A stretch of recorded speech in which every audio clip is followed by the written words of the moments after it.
Gabi-gabi, ang hinahanap mo nandito. Simulan po natin ang balitaan. Anumang hamon, anumang panahon, tapat kaming maglilingkod. Aksyon! Tino! Iwan mo ako sa Tino! Papatayin ko si Rigor. Siguradong handa si Rigor sa paglusob natin. Wala akong pakialam! Ang importante na pagiging ni Constantino! Tulan ka ng kayupan! Pinatay mo ka ng hayop ka! Pinatay mo si Sauno! Ang pagkawalang kwenta mo ina! Ang pumatay sa anak ko! Ubusin na natin lahat na nagpoprotesta laban sa atin! Kapag hinarang yung mga yan, Ubusin natin sila! Pakikinabangan ko ang paghihiganti ko kay Tanggol.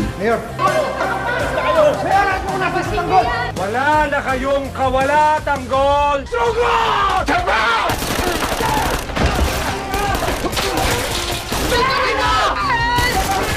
Hindi talaga ako dapat nagtiwala sa isang gerero!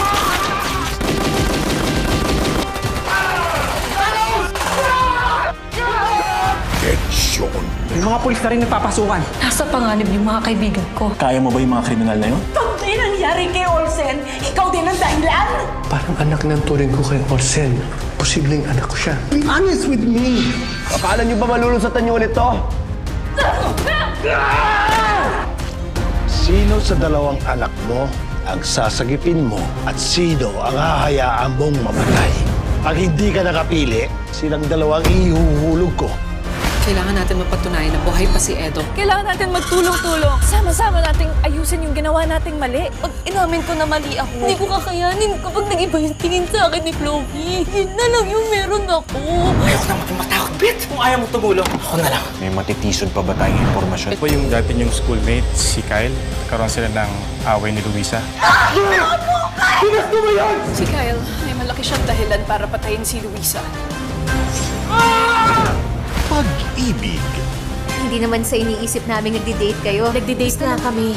Anong masasabi niyo?